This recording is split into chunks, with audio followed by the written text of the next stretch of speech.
Madame, Monsieur, bonjour. Soyez les bienvenus à ce rendez-vous d'information sur RTI 1. L'actualité en Côte d'Ivoire avec le retour à Abidjan du président de la République Alassane Ouattara.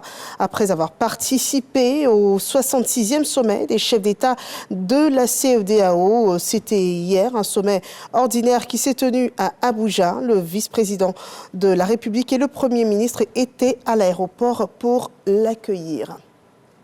Et nous continuons donc sur ce 66e sommet de la CEDEAO, une 66e session ordinaire de la conférence des chefs d'État et de gouvernement de la CEDEAO. Les chefs d'État ont examiné différents dossiers dont l'évolution du processus de lancement de la monnaie unique, l'ECO, le processus de transition en Guinée, le dialogue engagé avec les 3 pays de l'AES, l'État du Sahel, l'association des États du Sahel souhaitant se retirer donc de la CEDEAO. Et puis à ce sujet, les chefs d'État et de gouvernement de la CEDEAO ont pris acte de l'intention donc de ces pays de l'AES de quitter l'organisation ouest-africaine. Le Mali, le Burkina Faso et le Niger ne seront plus donc membres de l'organisation ouest-africaine après la période de transition définie de 6 mois qui devrait s'ouvrir à partir du 29 janvier prochain et à l'issue donc fin juillet 2025 suivra la sortie des 3 États sahéliens de la CEDEAO qui sera donc définitive.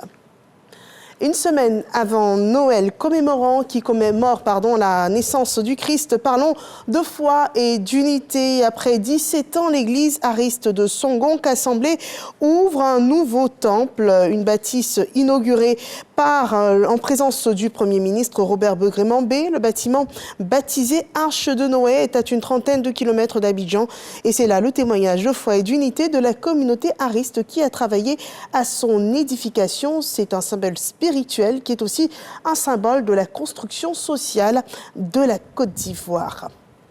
Nous poursuivons sur l'actualité en Côte d'Ivoire avec la 5e édition des journées sino-ivoiriennes placée sur le thème « Construire une coopération décentralisée entre la Chine et la Côte d'Ivoire autour des innovations en matière de gestion des déchets, des énergies renouvelables, du traitement des eaux et de la lutte contre la pollution ». On en sait plus dans ce développement de Dangui Dangui.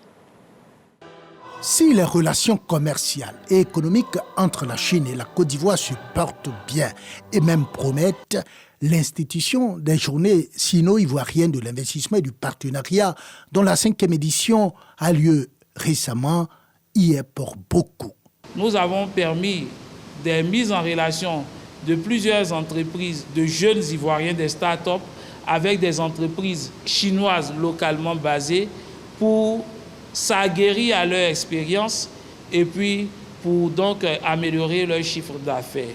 Nous voudrions donc, à travers ce premier pas que nous posons aujourd'hui, emmener nos collectivités à capter ces fonds verts qui sont mis à la disposition par le gouvernement chinois. L'Union des villes et communes de Côte d'Ivoire et l'Assemblée des régions et districts de Côte d'Ivoire veulent capitaliser sur les opportunités qu'offrent ces journées sino-ivoiriennes de l'investissement et du partenariat. Il nous faut parvenir à une coopération sino-ivoirienne des peuples, une coopération décentralisée plus active y contribuera. Expositions et panels sont les principales articulations de la 5e édition des journées sino-ivoiriennes de l'investissement et du partenariat placées sous le thème « Construire une coopération décentralisée Chine-Côte d'Ivoire autour des innovations en matière de gestion des déchets, des énergies renouvelables, du traitement des eaux et de la lutte contre la pollution. L'actualité sportive africaine à présent avec la cérémonie du Ballon d'Or qui est attendue donc pour ce soir à partir de 20h heure locale.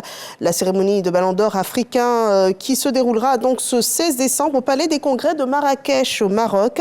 En lice, Simon Adingra qui joue au Brighton et qui vient de la Côte d'Ivoire. Serhou Guirassy qui est du club Stuttgart de Dortmund et qui vient de Guinée. Achraf Hakimi qui concourt pour le Maroc, Ademola Lookman du Nigeria, Ronwen Williams qui est lui de l'Afrique du Sud.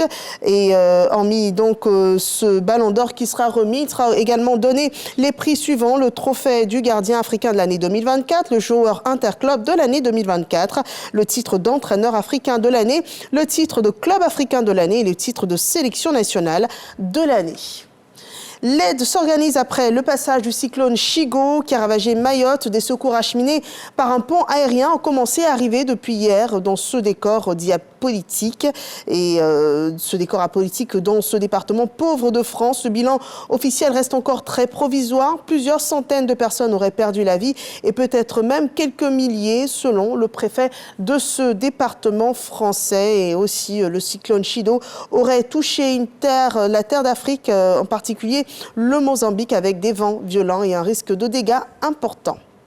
Ce lundi, l'Union européenne annonce envoyer un haut représentant à Damas pour y rencontrer des dirigeants du nouveau pouvoir en place en Syrie. Une annonce donc de la chef de la diplomatie européenne. Nous y reviendrons au cours de nos prochaines éditions. Merci de nous avoir suivis et retour de l'information sur RTI 1 à 13h.